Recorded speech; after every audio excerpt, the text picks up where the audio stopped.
आप सबको प्रभु यीशु मसीह के सामर्थ्य नाम में जय मसीह की। और परमेश्वर का वचन सीखने के लिए प्रभु जो मौका दिया है और एक और नया दिन प्रभु हमको अवसर दिया, क्योंकि हम परमेश्वर के सामर्थ्य वचन को सीख सके और प्रभु की सेवा में इन वचनों को हम प्रयोग करके आत्माओं को जीतने के लिए प्रभु हमारी सहायता करेंगे। और आइए हम प्रार्थना के साथ आज का अध्ययन शुरू करेंगे। पिछले दिन ये सब्जेक्ट शुरू करते समय मिलाप वाला तंबू का अध्ययन हम क्यों करेंगे, इसी बात को लेकर के चंद बातें मैंने आपके साथ शेयर किया था।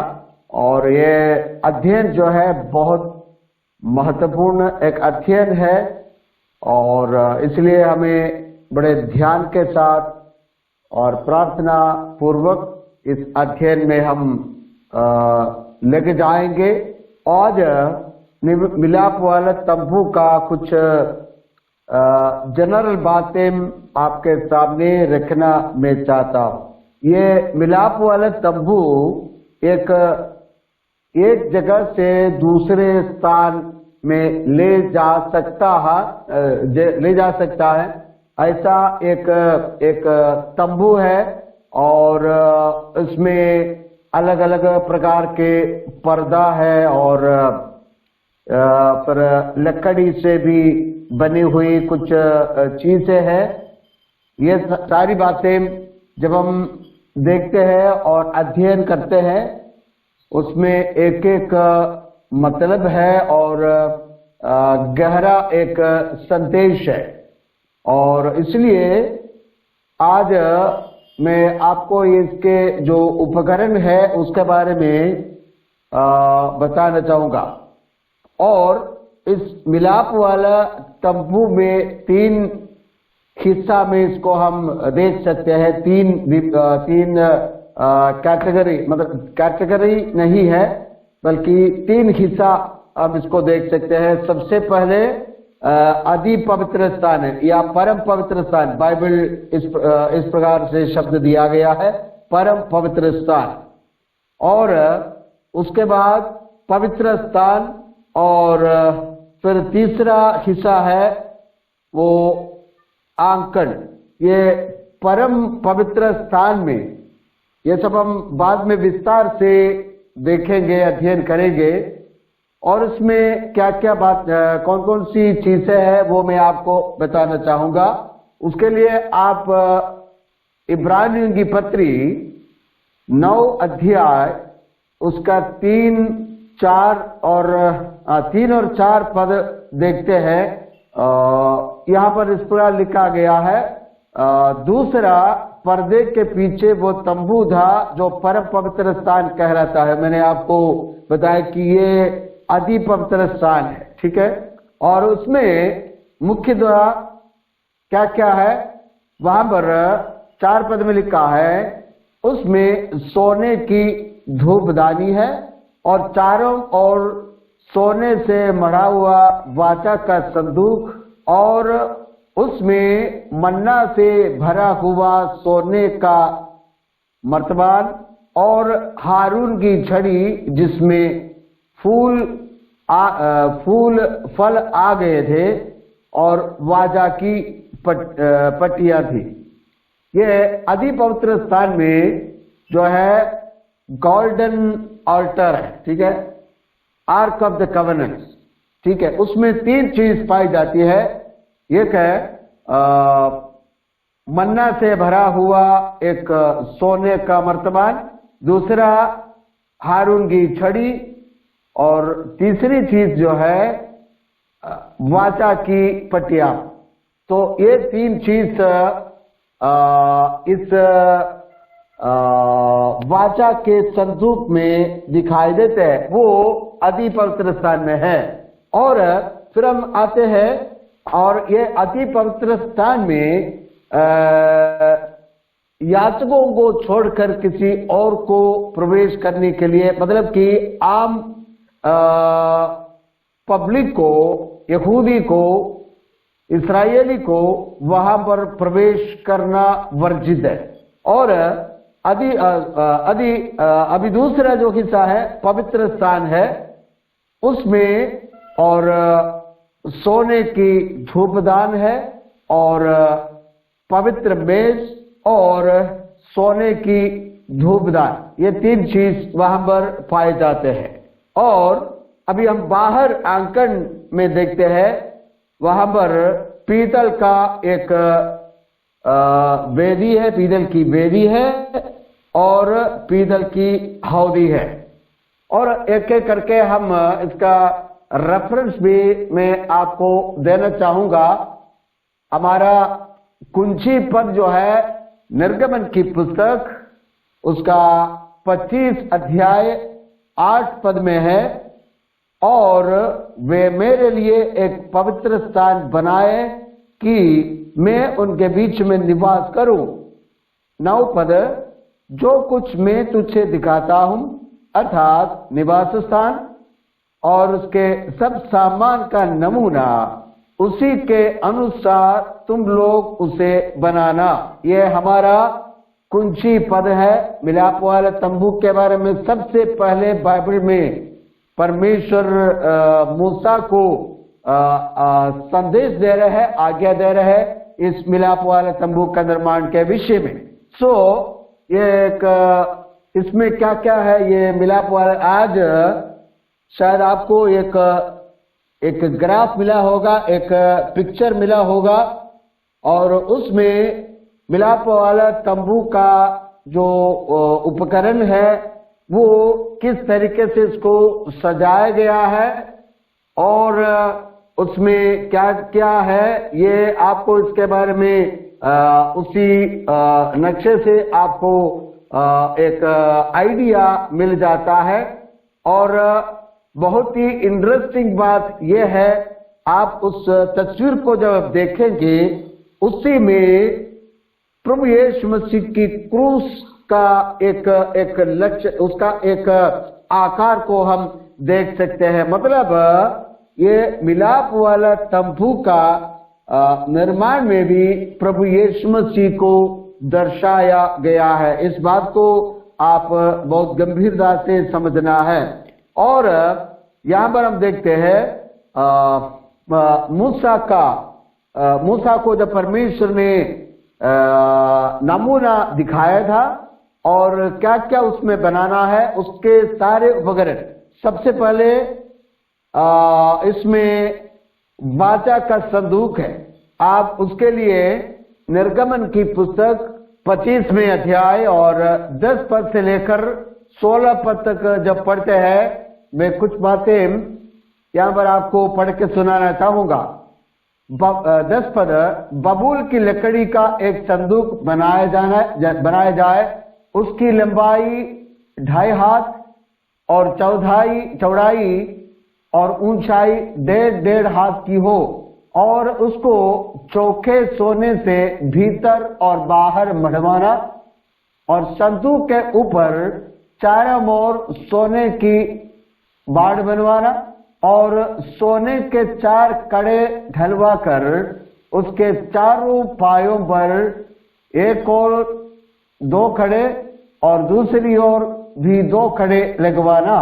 फिर बबूल की लकड़ी के डंडे बनवाना और उन्हें भी सोने से मढ़वाना, और डंडों को संदूक के दोनों ओर के कड़ों में डालना, जिससे उनके बल संदूक उठाए जाए। वे डंडे संदूक के कड़े में लगे रहे और उससे अलग ना किए जाए, और जो साक्षी पत्र मैं तुझे दूंगा उसे उसी संदूक में रखना। यह है वाचा का संदूक और उसका निर्माण।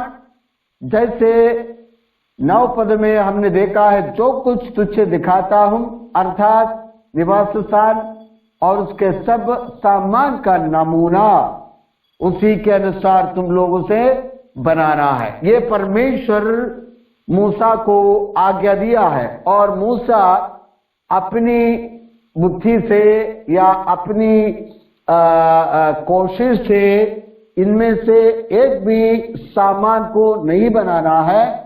और जैसे परमेश्वर यहां पर देखिए बड़े साफ तरीके से परमेश्वर ने आप उसमें आपसे ये आग्रह करूंगा, वो निर्गमन की ही पुस्तक उसका 37 अध्याय को भी थोड़ा खोलेंगे। 37 अध्याय उसका 1 से जो पद में बता रहा हूं, आप इन पदों को नोट कर लेना ताकि ये अध्ययन के लिए बहुत ही उपयोगी है। 37 अध्याय निर्गमन की पुस्तक उसका 1 से लेकर कुछ पदों को मैं फिर से पढ़ूंगा। फिर वहां पर शीर्षक में लिखा है वाचा का संदूक बनाया जाना। फिर बसलेल ने बबूल की लकड़ी का संदूक बनाया। उसकी लंबाई 2.5 हाथ, चौड़ाई 2.5 हाथ और ऊंचाई 1.5 हाथ की थी। और उसने उसको भीतर बाहर चोखे सोने से मढ़ा और उसके चारों ओर सोने की बाड़ बनवाई और उसके चारों पायों पर लगाने को उसने सोने का 4 कड़े ढाले, 2 कड़े एक और 2 कड़े दूसरी ओर लगे। इस तरीके से जैसे परमेश्वर ने बताया बसलेल और ओहोलिया, तो ये 2 व्यक्ति है जो मुख्य कारीगर। तो परमेश्वर ने उनको सामर्थ दिया है और शक्ति और बुद्धि दिया है और उसी के अनुसार जैसे मूसा बताते गए और बसलेल और ओहोलियाब के द्वारा इस पूरे निर्माण कार्य को किया है। और दूसरा है साक्ष्य पत्र का संदूक। वो आप निर्गमन की पुस्तक 25 अध्याय उसका 10 से 12 तक जब देखेंगे वही उसमें दिया गया है साक्ष्य वाचा का संदूक। और उसके बाद हम देखते हैं पवित्र मेज, वो है, ये भी मिलाप वाले तंबू का उपकरण है पवित्र मेज। उसके बारे में 25 अध्याय इसका 23 से लेकर 30 तक वहां पर लिखा है पवित्र मेज। फिर बबूल की लकड़ी की एक मेज बनवाना, उसकी लंबाई 2 हाथ, चौड़ाई 1 हाथ और ऊंचाई 1.5 हाथ की हो। उसे चोखे सोने से मढ़वाना और उसके चारों ओर सोने की एक बाड़ बनवाना और उसके चारों ओर 4 अंगुल चौड़ी एक पटरी बनवाना और इस पटरी के चारों ओर सोने की एक बाड़ बनवाना और सोने के 4 कड़े बनवाकर मेज के उन चारों कोनों में लगवाना जो उनके चारों पायों में होंगे। वे कड़े पटरी के पास ही हो और डंडों के खरों का काम दे कि मेज उन्हीं के बल उठाई जाए। डंडों को बबूल की लकड़ी से बनवाकर सोने से मढ़वाना और मेज उन्हीं से उठाई जाए और उसके परात और धूपदान और चमचे और उंडेलने के कटोरे सब चोखे सोने के बनवाना और मेज पर मेरे आगे फेंट की रोटियां नित्य रखा करना है। ये जो है जो पवित्र मेज है उसकी लंबाई, चौड़ाई, ऊंचाई सब कुछ परमेश्वर उसके बारे में बताया गया है और इस तरीके से इसको भी बनाया गया है। बबूल की लकड़ी से बना करके उसके चारों ओर अंदर बाहर और चोखे सोने से एकदम प्योर गोल्ड से इसको कवर कर लिया है। और अगला उपकरण है सोने की दीवट। अभी आप तीसरा उपकरण के बारे में आप 30 अध्याय खोलिएगा। 30 अध्याय उसका 7 और 8 पद में इस प्रकार है। और उसी वेदी पर हारून सुगंधित धूप जलाया करे। प्रतिदिन भोर को जब वह दीपक को ठीक करे तब वो धूप जलाए और गोधूली के समय जब हारून दीपकों को जलाए तब धूप जलाया करे। यह धूप यहोवा के सामने तुम्हारी पीढ़ी पीढ़ी में नित्य जलाया जाए।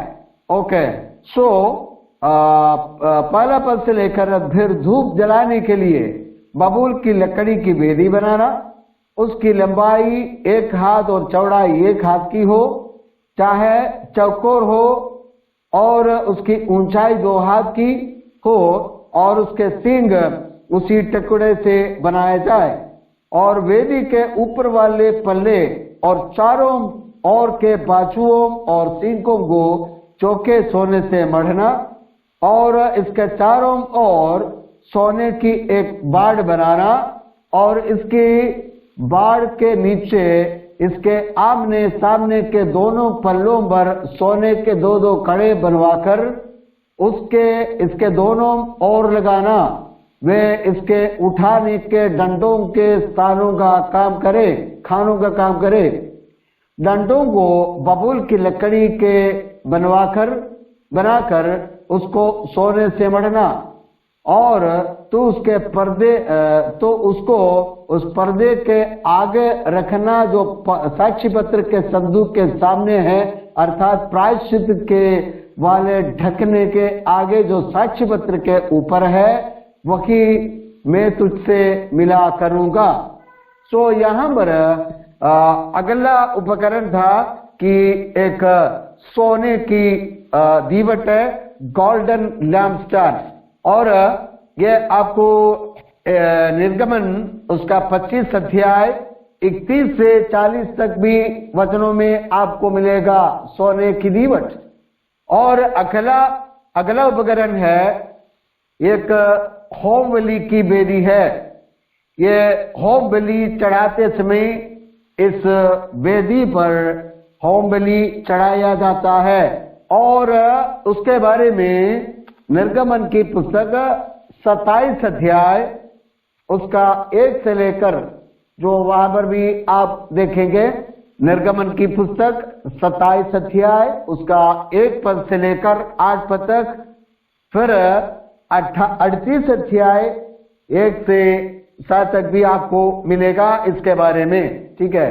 फिर वेदी को बबूल की लकड़ी की 5 हाथ लंबी और 5 हाथ चौड़ी बनवाना, वेदी चौकोर हो और उसकी ऊंचाई 3 हाथ की हो, और उसके चारों कोनों पर 4 सिंग बनवाना। वे उस समेत एक ही टुकड़े का हो, और उसे पीतल से मढ़वाना, और उसकी राख उठाने के पात्र और फावड़िया और कटोरे और कांटे और अंगीठियां बनवाना, उसका कुल सामान पीतल का बनवाना। ये सारी बातें परमेश्वर ने मूसा को उसका नमूना दिया है, उसको उसका आकार, उसकी लंबाई, ऊंचाई और सारी बातें परमेश्वर ने बताया है। और इसके अलावा अगला जो है सोने की धूप वेदी है। वो सोने की धूप वेदी के लिए आप निर्गमन की पुस्तक 30 अध्याय उसका 1 से लेकर 10 तक जो वचन है उसी में आपको मिलेंगे। और फिर 37 अध्याय उसका 25 से 28 तक, ये सब उसके लिए रेफरेंस रहेगा। और उसके बाद ये जो है आंकन में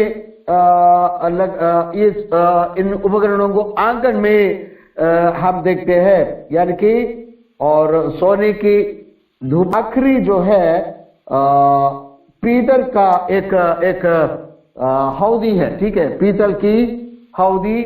वो 30 अध्याय निर्गमन की पुस्तक 30 अध्याय उसका 17 से 21, यहोवा ने मूसा से कहा, धोने के लिए पीतल की एक हौदी और उसका पाया भी पीतल का बनाना, उसे मिलाप वाला तंबू और वेदी के बीच में रखकर उसमें जल भर देना और उसमें हारून और उसके पुत्र अपने अपने हाथ पांव धोया करे। जब वे मिलाप वाले तंबू में प्रवेश करे तब वे हाथ पांव जल से धोए, नहीं तो मर जाएंगे। और जब वे वेदी के पास सेवा टहल करने अर्थात यहोवा के लिए हव्य जलाने को आए तब वे हाथ पांव धोए, ना हो कि वह मर जाए। यह हारून और उसके पीढ़ी पीढ़ी के वंश के लिए सदा की विधि ठहरे। ये सब परमेश्वर ने बहुत ही स्पष्ट तरीके से किस प्रकार मिलाप वाला तंबू का निर्माण करना है, उसका उपकरणों को बनाना है, उसमें क्या मटेरियल्स इस्तेमाल हो जाता है, चाहे लोहा हो या जो लकड़ी हो, उसके बारे में परमेश्वर बड़े साफ तरीके से बताया है। यहाँ पर हम देखते हैं ये जितना भी उपकरण मैंने आपको बताया वो सब परमेश्वर अपने हित के अनुसार मूसा को बताया और उसी प्रकार मूसा ने इसको बनाया। अभी ये मिलाप वाला तंबू का निर्माण में परमेश्वर की क्या योजना है या इसके पीछे क्या ईश्वरीय योजना है, उसके बारे में देखना जानना बहुत आवश्यक है। और परमेश्वर इस मिलाप वाले तंबू का निर्माण करने का उद्देश्य है कि वो हमारे कुछ ही पद में, जैसे आज भी मैंने आपको पढ़ के सुनाया, निर्गमन 25:8 में है, ठीक है। और फिर आप देख सकते हैं 29 अध्याय उसका 45 से लेकर भी हम जरा देखेंगे, 29 अध्याय का 45 से, ओके 45। और मैं इस्राएलियों के मध्य निवास करूंगा और उनका परमेश्वर ठहरूंगा, तब वे जान लेंगे कि मैं यहोवा उनका परमेश्वर हूं, जो उनको मिस्र देश से इसलिए निकाल ले आया कि उनके मध्य निवास करूं, मैं ही उनका परमेश्वर यहोवा हूं। देखिए, ये मिलाप वाला तंबू बनवाने का ईश्वरीय उद्देश्य यह है कि परमेश्वर लोगों के बीच में रहना चाहता था। और ये जो है परमेश्वर मनुष्य के बीच में निवास करना चाहता है, ये परमेश्वर की दिली इच्छा थी। और इसका एक प्रोग्रेसिव स्टेज को हम पूरे बाइबल के अंदर देख सकते हैं, वो भी आप थोड़ा सा समझना। और परमेश्वर लोगों के बीच में निवास करना चाहता था, बहुत ही इच्छुक था। सबसे पहले की बात है वो आप निकालिएगा कि उत्पत्ति की पुस्तक 3 अध्याय उसका 8 पद को जरा देखिएगा। वहां पर इस प्रकार लिखा है, तब यहोवा परमेश्वर जो दिन के ठंडे समय वाटिका में फिरता था का शब्द उसका सुनाई दिया। तब आदम और उसकी पत्नी वाटिका के वृक्षों के बीच में यहोवा परमेश्वर से छिप गए। और यहाँ पर परमेश्वर एदन वाटिका में आदम और हव्वा के साथ संगति करने के वास्ते उनके बीच में आया करता था।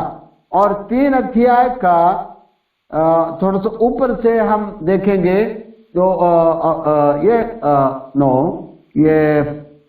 5 पद देखिएगा। वन परमेश्वर आप जानता था कि जिस दिन तुम उसका फल खाओगे उसी दिन तुम्हारी आंखें खुल जाएगी और तुम भले बुरे का ज्ञान पाकर परमेश्वर का तुल्य जानोगे। और 8 पद में यहाँ पर परमेश्वर क्या करता है, इधर आकर के मनुष्यों से बात कर, आदम और हवा से बात करते हुए दिखता है। तो 8 पद खास वचन है, तब यहोवा परमेश्वर जो दिन के ठंडे समय में वाटिका में फिरता था। और ये वाटिका में पहले किसको लगाया था? आदम और हवा में।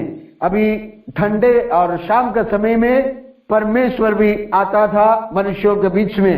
सो परमेश्वर चाहता था कि मनुष्यों के बीच में रहना है। और फिर आप देखिए परमेश्वर यहाँ इस कार्य को बंद नहीं कर रहा है, इस कार्य को आगे बरकरार रखा है। क्या हुआ है? अब परमेश्वर ने नूह के साथ भी रहा है। आप देखिए उत्पत्ति 6 अध्याय का 9 पद देखिए। नूह की वंशाल यह है, नूह धर्मी पुरुष और अपने समय के लोगों में खरा था, और नूह परमेश्वर ही के साथ साथ चलता रहा। देखिए अभी आदम को और हवा को वाटिका से परमेश्वर निकाल दिया है। अगर आप देखिए वहां पर यह भी लिखा है परमेश्वर, इसका 3 अध्याय का 24 पद, इसलिए आदम को उसने निकाल दिया और जीवन के वृक्ष के मार्ग का पहरा देने के लिए अदन की वाटिका के पूर्व की ओर करूबों को और चारों और घूमने वाली ज्वालामय तलवार को भी नियुक्त कर दिया है। अब यहाँ पर देखिए वाटिका में वो मनुष्य और परमेश्वर के बीच में जो संगति है और सहवास है वो टूट गई है, खत्म हो गई है। लेकिन यहाँ ये कार्य परमेश्वर बंद नहीं किया है। और यहाँ पर हम नूह के समय में आ गया है।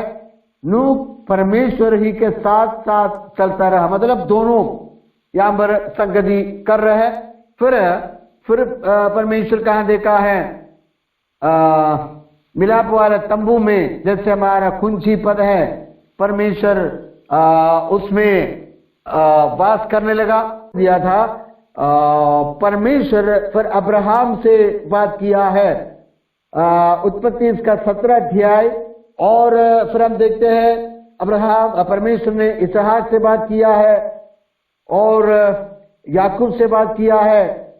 तो अलग अलग समय में परमेश्वर लोगों से बात करता रहा, उनके बीच में दर्शन देता रहा, निर्देश देता रहा, वचन देता रहा। ये परमेश्वर कभी बंद नहीं किया है। देखते हैं फिर परमेश्वर राजा दाऊद को क्या किया है? दर्शन दे दिया है। नातान नबी को आप पहला इतिहास 17 अध्याय उसका 1 से 7 पद तक जब पढ़ेंगे, वहां पर हम इस बात को देखते हैं। पहला इतिहास 17 अध्याय और उसका कुछ पद, जब दाऊद अपने भवन में रहने लगा तब दाऊद ने नातान नबी से कहा, देख मैं तो देवदारू के बने हुए घर में रहता हूं, परंतु यहोवा की वाचा का संदूक तंबू में रहता है। नातान ने दाऊद से कहा, जो कुछ तेरे मन में है उसे कर, क्योंकि परमेश्वर तेरे संग है। परमेश्वर नातान नबी के द्वारा दाऊद से बात किया है और परमेश्वर दर्शन दे रहा है दाऊद को, और नातान नबी से भी परमेश्वर अपना संदेश सुनाया। और इस तरीके से हम देखते हैं फिर परमेश्वर का हम थोड़ा नया नियम में भी आते हैं। वहां पर क्या करते हैं? परमेश्वर का संपूर्ण प्रकाशन प्रभु यीशु मसीह में हमको देखने को मिलता है। और अगर आप कोलोसियों की पत्री 1 अध्याय का 19 पद पढ़ते हैं तो वहां पर उसमें अर्थात प्रभु यीशु मसीह में सारी परिपूर्णता वास करते हैं। तो धीरे धीरे देखिए उत्पत्ति से लेकर नया नियम में भी कई जगह पर हम देखते हैं।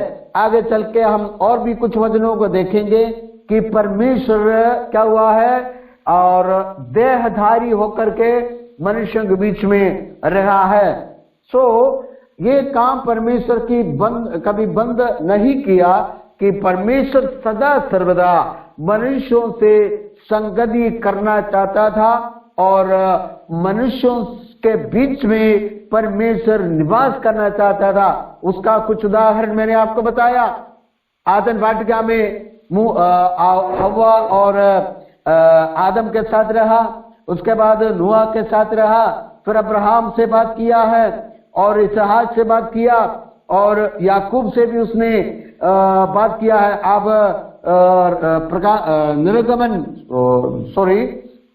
उत्पत्ति की पुस्तक 16 का 1 से लेकर कुछ पदों को पढ़िए और 26 अध्याय में आते समय इसहाक से परमेश्वर बात कर रहा है, आशीष दे रहा है उसको। उसके बाद याकूब से परमेश्वर बात कर रहा है, उसके लिए आप 35 अध्याय जो निर्गमन की उत्पत्ति की पुस्तक 35 अध्याय 1 से लेकर कुछ पदों को आप नोट करेंगे। तो यहाँ पर और नया नियम में आते आते हम देखते हैं कोलोसियों की पत्री 1 अध्याय का 19 पद में लोग परमेश्वर लोगों के बीच में निवास किया था और उसमें सारी परिपूर्णताएं वास करते हुए हमने देखा है। और अभी परमेश्वर का अभी जो मिलाप वाला तंबू है वो क्या है? परमेश्वर के लहू के द्वारा छुड़ाए हुए नया नियम के विश्वासी लोग है, अर्थात कलीसिया है। परमेश्वर कलीसिया के अंदर भी निवास करना चाहते हैं। और आप देखिएगा 2 कुरिन्थी 5 अध्याय उसका 1 पद को जरा हम देखेंगे।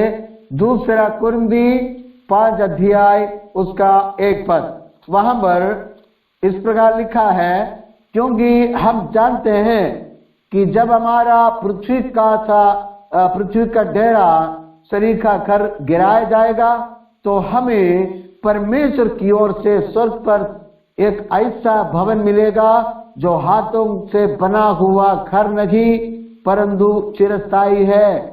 सो हम एक ऐसा अनुभव में बदल जाएंगे और हमारा इस हाथ का बना हुआ कोई घर नहीं है, जो आत्मिक घर है, जो हमारा मन है, हमारा हृदय है, उसी में परमेश्वर वास करना चाहते हैं। और आप एफेसियों की पत्री 3 अध्याय उसका 17 पद भी जरा पढ़िएगा। एफेसियों की पत्री 3 अध्याय उसका 17 पद, वहां पर इस प्रकार लिखा है, और विश्वास के द्वारा मसीह तुम्हारे हृदय में बसे कि तुम प्रेम से जड़ पकड़कर और नींव डालकर सब पवित्र लोगों के साथ भली भांति समझने की शक्ति पाओ। और यहां पर देखिए, हमेशा बाइबल जब हम अध्ययन करते हैं, परमेश्वर सदा सर्वदा मनुष्यों से बात करना चाहते हैं, मनुष्यों के बीच में रहना चाहते हैं। उसका एक प्रोग्रेसिव कदम ब कदम उस कार्य को परमेश्वर करते हुए हम देखते हैं। और यहाँ समाप्त नहीं हो रहा है, बल्कि आप आखिरी पद को देखिए, आखिरी बात को हम देखेंगे, जो प्रकाशित वाक्य 21 अध्याय उसके 3 पद को आप देखिएगा। यहां पर देखिए, ये परमेश्वर का सनातन से एक इच्छा रही है, परमेश्वर सनातन से एक अनुभव के साथ मनुष्यों में रहना चाहता। 21 अध्याय प्रकाशित वाक्य 21 अध्याय का 3 पद, फिर मैंने सिंहासन में से किसी को ऊंचे शब्द से ये कहते हुए सुना, देख परमेश्वर का डेरा मनुष्यों के बीच में है, वो उनके साथ डेरा करेगा। ये परमेश्वर की इच्छा है। क्या है? परमेश्वर मनुष्यों के बीच में रहना चाहता है।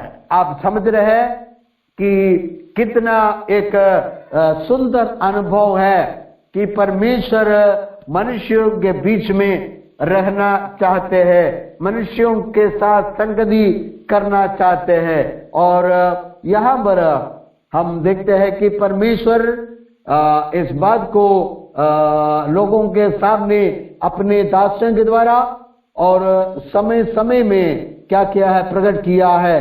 और परमेश्वर का डेरा मनुष्यों के बीच में है। और साथ ही साथ आप इब्रानियों की पत्री में भी, इब्रानियों की पत्री 8 अध्याय इसका 2 पद जरा पढ़ेंगे। इब्रानियों की पत्री उसका 8 अध्याय 2 पद। और पवित्र स्थान और उस सच्चे तंबू का सेवक हुआ जिसे किसी मनुष्य ने नहीं वरन प्रभु ने खड़ा किया है। और यहां पर परमेश्वर एक तंबू खड़ा कर दिया है। और उस तंबू इसलिए नहीं इसको हमेशा के लिए छोड़ दी जाए या वो त्यागा हुआ रहे, नहीं, बल्कि परमेश्वर उसमें वास करना चाहते हैं। ओके, उसका 5 पद, वे स्वर्ग में की वस्तुओं के प्रतिरूप और प्रतिबिंब की सेवा करते हैं, जैसे जब मूसा तंबू बनाने पर था और तो उसे ये चेतावनी मिली, देख जो नमूना तुझे पहाड़ पर दिखाया गया था उसी के अनुसार सब कुछ बनाना है। तो इस तरीके से परमेश्वर अपने इस शिक्षा को प्रकट किया है कि वो मनुष्यों के बीच में वास करना और उसमें रहना चाहता था। ओके, सो ये उसका उद्देश्य आपको समझ में आया होगा कि परमेश्वर इस मिलाप वाले तंबू बनाने का क्या उद्देश्य है, क्या लक्ष्य था। सो इसी क्रम में हम इस अध्ययन को, इन बातों को हम मेरे हृदय में इसका संग्रहण करेंगे और उसको हम समझेंगे। और ये मिलाप वाला तंबू के अलग अलग नाम को हम देखेंगे। ठीक है, अभी अगला आप नोट कर सकते हैं मिलाप वाले तंबू के विभिन्न प्रकार के नाम। और प्रकाशित वाक्य हमारा मुख्य वचन, मुख्य कॉन्सेंट्रेशन ये मिलाप वाला तंबू के संबंध में निर्गमन 25 अध्याय होगा। और उसमें लिखा है निवास स्थान। देखिए वो 25 अध्याय का 9 पद में लिखा है, जो कुछ मैं तुझे दिखाता हूं, अर्थात निवास स्थान, द टैबरनाकल, ड्वेलिंग प्लेस। पहला नाम यह है कि एक निवास स्थान है। और दूसरा नाम होगा उसका 8 पद देखिए, 25 अध्याय का 8 पद, और वे मेरे लिए एक पवित्र स्थान बनाए जाए। यहां पर आता है एक पवित्र स्थान, होली प्लेस, सैंक्चुरी, इसको इंग्लिश में सैंक्चुरी कहता है। ठीक है, और पहला नाम है निवास स्थान और दूसरा हो गया है पवित्र स्थान, सैंक्चुरी, होली प्लेस। और अभी आप निकालिएगा गिनती की पुस्तक उसका 25 9 अध्याय, गिनती 9 अध्याय, और उसमें 15 पद। वहां पर एक नाम आपको मिलेगा, जिस दिन निवास जो साक्षी का तंबू भी कहलाता है। देखिए दूसरा नाम आया है साक्षी का तंबू, जिस दिन निवास मतलब कि निवास स्थान जो साक्षी का तंबू भी कहलाता है। मतलब कि तीसरा नाम आपको मिल जा रहा है ये साक्षी का तंबू। और फिर जाइए 17 अध्याय उसका 7 पद, 17 अध्याय का 7 पद में वहां पर भी ये नाम आया है, उन छड़ियों को मूसा ने साक्ष्य पत्र के तंबू में यहोवा के सामने रख दिया है। तो साक्ष्य पत्र का तंबू। और 18 अध्याय का 2 पद, 18 अध्याय का 2 पद, उसमें लिखा है, और लेवी का गोत्र अर्थात मूल पुरुष गोत्र वाले जो तेरे भाई हैं उसको भी अपने साथ ले आया कर, और वे तुझसे मिल जाए और तेरी सेवा टल की जाए, वो साक्ष्य वस्त्र के तंबू के सामने तू और तेरे पुत्र ही आया करे। ठीक है, तो इस तरीके से अलग, लेकिन ये अलग अलग नहीं है ना, चीज एक ही है लेकिन उसका अलग अलग नाम दिया गया है। ओके, अभी फिर आप निर्गमन की पुस्तक में आइए, चौथा नाम आपको मिल जाएगा। निर्गमन की पुस्तक 34 अध्याय उसका 26 पद, 34 अध्याय चैप्टर 34 उसका 26। और अपनी भूमि में से, या अपनी भूमि में से भूमि की पहली उपज का पहला भाग अपने परमेश्वर यहोवा के भवन में ले आना। बकरी भवन में, अपने परमेश्वर यहोवा के भवन, द हाउस ऑफ गॉड, परमेश्वर का भवन। और व्यवस्था विवरण भी आप देखिए, व्यवस्था विवरण उसका 23वीं अध्याय 18 पद, 23 का 18 पद, वहां पर इस प्रकार लिखा हुआ है, तू वेश्यागमन की कमाई या कुत्ते की कमाई किसी मन्नत को पूरी करने के लिए अपने परमेश्वर यहोवा के घर में ना लाना। देखिए, और यहां पर वही नाम दिया गया है, द हाउस ऑफ गॉड, परमेश्वर का भवन। और फिर वो है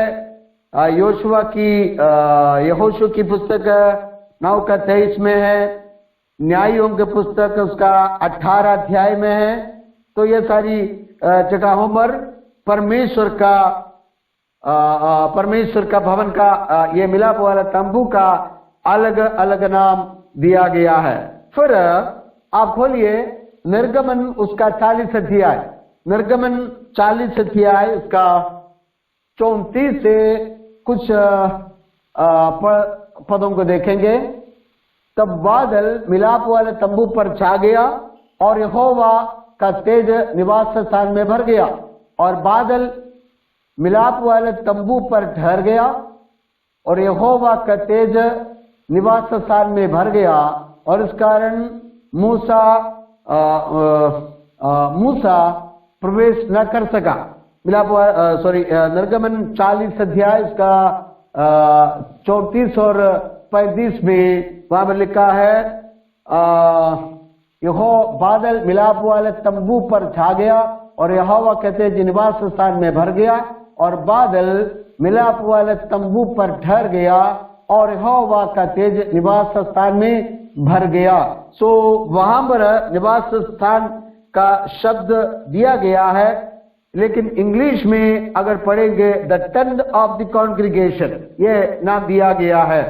सो ये परमेश्वर के उस मिलाप वाला तंबू का एक और नाम दिया गया है।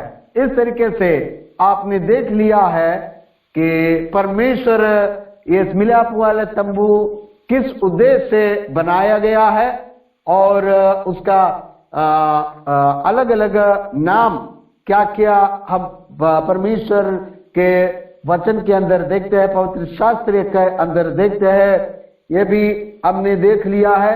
और ये परमेश्वर की एक बड़ी इच्छा है कि वो मनुष्यों के बीच में रहना चाहता था। उसका उदाहरण और उत्पत्ति से लेकर और प्रकाशित वाक्य तक जो पदों को लेकर के मैंने आपको बताया, सो कितना एक महत्वपूर्ण अनुभव है परमेश्वर के इस मिलाप वाले तंबू के बारे में अध्ययन करना, क्योंकि वो हमारे बीच में रहना चाहते हैं। और अंत में एक समय आएगा कि हम युगों युगों तक जो प्रकाश वाक्य 21 अध्याय जो तीसरा पद में जो हमने पढ़ा है, परमेश्वर हमारे बीच में रहेंगे, ये हमारे लिए एक स्वर्गीय मिलाप वाले तंबू का एक आशा से भरी हुई बात को परमेश्वर हमारे सामने प्रस्तुत कर रहा है। और साथ ही साथ मैंने आपको इसका अलग अलग नाम बताया, मिलाप निवास स्थान बोला है, पवित्र स्थान बताया है, और साक्ष्य पत्र का साक्षी का तंबू बताया है, साक्ष्य पत्र का तंबू बताया, और फिर परमेश्वर का भवन बताया, और इस तरीके से 4-5 विभिन्न नाम मैंने आपके सामने रख दिया है। अभी मैं यहाँ आज के इस अध्ययन को वाइंड अप करना चाहूंगा। अगले दिन में इसके और विस्तार से हम इसका अध्ययन करेंगे। प्रभु आप सबों को आशीष दे।